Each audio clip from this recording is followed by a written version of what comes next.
programs is being presented to help all of us understand better our advantage, our American way of life.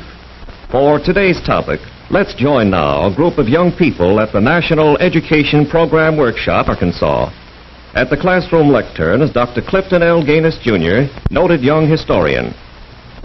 We have discussed socialism and communism in our last two classroom sessions. Now, founder and director of the National Education Program says that if each generation of Americans will develop a clear understanding of our American system of capitalism, how it works, and the comparative advantages it produces for all citizens, then neither socialism nor communism ever will become established in America. So let's see if we can develop a better understanding of capitalism. But first, who will define for us the term capital? That is, in its economic sense. All right, Joan, suppose you define it for us. Well, money. Capital's money. That's right, but only partially right. Let me demonstrate. Here is a dime. Suppose I take this dime and buy some ceramic clay. Now then, my money, which is capital, has been converted into raw material, which it logically follows must also be capital. I mold this clay into a child's toy animal. You would regard the energy expended by me as capital. Now, when I finish, I bake this clay toy in my oven at home. This oven, or any machine I might use in achieving the final product, must also be regarded as capital. Then I add the final touch and sell this toy for 39 cents, or at least I try to. And if I should succeed, I take the 39 cents, reinvest it in clay, and start the cycle again, employing again all the forms which capital may take, as raw materials, as energy, as machine, and so on. Capital, in a few words, is money at work producing things. And since I am in charge of the cycle, I am a capitalist. Yes? Well, what if you have to borrow that money like so many businesses do to start that cycle? Then that makes the lender a capitalist too, since it is his money at work producing something, and he becomes a part of the cycle. Capitalism is a system in which economic wealth or capital is used to produce goods for sale, or in other words, to produce new wealth. But Professor Gaines, aren't there different kinds of capitalism? Yes, there are, and the differences can be vitally important. State capitalism is often the first stage of socialism.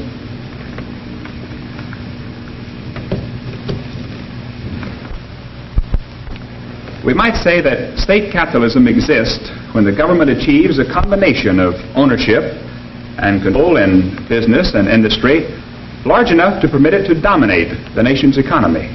And there are forms of capitalism in which production and distribution are governed by cartels or monopolies, fixing prices and permitting no competition.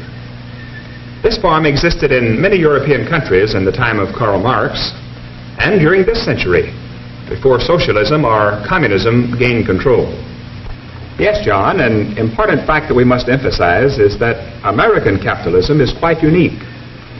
There never has been a system quite like it in all history.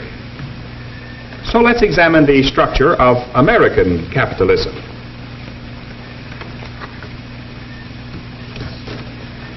There are three great pillars. The first and foremost of these is, who can tell us? All right, Louise. Isn't it the principle of private ownership of property? Yes, it is. This principle of private ownership is undoubtedly the most fundamental element in the structure of American capitalism.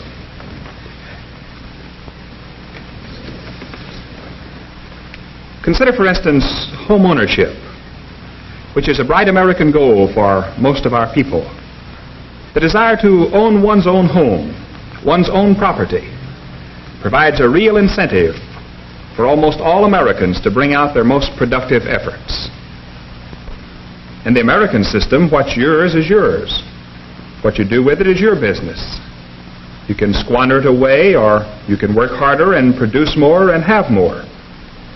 The principle of the private ownership of property is the number one target of the socialist and communist. They believe in government ownership and control.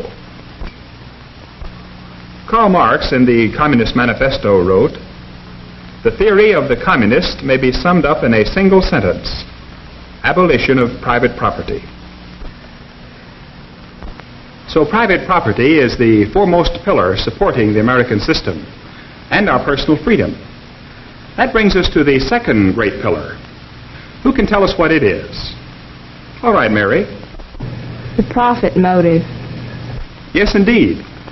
This is the stimulus that brings private ownership to life and expands its usefulness to society as a whole. In one sense, profit is property. When an individual produces more than the basic living requirements for himself and his family, the surplus is profit, which he can use as he sees fit. An automobile is not a basic requirement for survival, nor is a television set. Yet most American families want them and have them, because all normal human beings want more than the bare necessities of existence. The capitalistic principle of private ownership gives them the privilege of earning and keeping enough wealth beyond their food and shelter requirements to afford to buy the other things they want. But Professor Gaines, what about the individual who doesn't produce a product of his own? What I mean is, what about the employee, the worker? Well, you remember we said that energy is capital. Ability is capital. When we as employees work for someone else, we're not selling our time, we're selling our services, our ability. When we get paid, if we save a little of our income, we're profiting. And we can become employers if we wish and if we can develop management capabilities. Many of America's greatest industrialists were employees who saved and developed their capabilities. If we do not develop into employers, we still can become producers or capitalists by investing our surplus, our savings, in some enterprise which is producing something. 18 million ordinary Americans own stock in businesses and industries. If I borrowed money from you to make my clay toys, you would become producers, since your capital would help produce my toys. The business world is full of actual examples. General Motors, for instance, is just a group of people who with their dimes and dollars are producing products for sale. There are more than 500,000 stockholders with their savings invested in General Motors. And why do they invest their dimes and dollars? They want to make a profit. It is a normal, wholesome motivation. Dr. Gaines, I once heard a clergyman say that the profit motive is not a good motive. Do you agree with him? I'm sure the clergyman wasn't a socialist or communist, but that happens to be what the socialists and communists say about the profit motive. And yet, most converts to socialism and communism joined up because of the promise of personal benefit or profit. Would a clergyman be able to fill his church if he told prospective members that there is no personal reward or profit in giving one's life to God? How many of you students study at dinner each evening instead of having the momentary pleasure of some favorite pastime? I think you would want to say that study can be work. What motivates you then? A desire for learning, a desire perhaps for good grades, but with the belief that in the end you will render a more valuable service and receive more for it. If you didn't hope to profit, you wouldn't study. What I'm trying to say is that the profit motive is active in most human behavior. That's important to remember. And now to the third of the three great pillars in American capitalism. All right, Gary. The open market. Yes, the open competitive market, where anyone can offer his wares for sale at whatever price he can get, is a benefit not only to business and industry, but to the individual as well. Let's go back to our toy animal illustration. Let's suppose that we develop an ability to make attractive little ceramic toys, and that children all the nation want these toys. We expand our enterprise, probably on borrowed money, and begin making profit. Another toy manufacturer, seeing our ceramic toys cutting into his sales and profit, does some research and finds that he can make an unbreakable toy very much like ours and sell it for less money than we're getting, at the same time making a profit. He can do this because we have a free, competitive market in America, challenging achievement. The consumer or buyer gains when we have this constant competition in the marketplace. The best products at the lowest cost emerge. Have you ever seen one of the early automobiles manufactured in America? It was really something to behold. When it was manufactured, only a few wealthy people could own an automobile. And even for them, it was likely to break down on any 10-mile trip. Today, there are more automobiles in America than there are families, and almost every family owns one.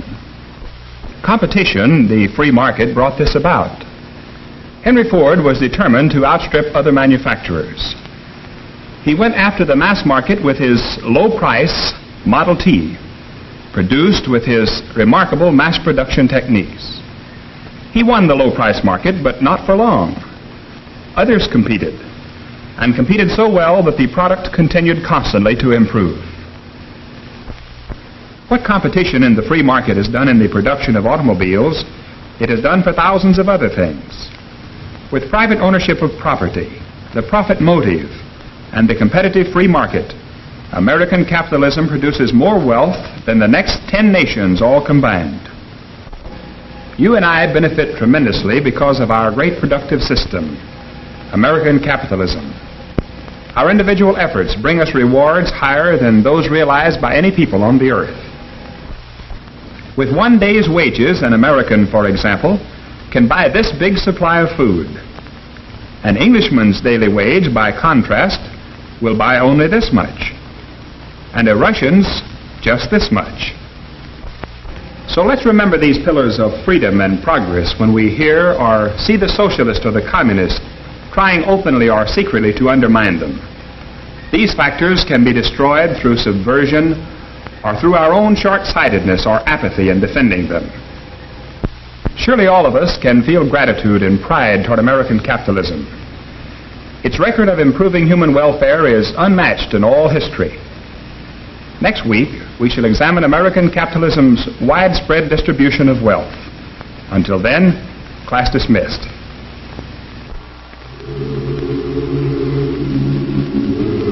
The American Adventure Series is a production of the National Education Program, Searcy, Arkansas. Dr. George S. Benson, director. Dr. Clifton L. Gaines, Jr. was our instructor. This is a continuing series based on the unique political and economic system which has made America great. Watch for the next presentation of The American Adventure.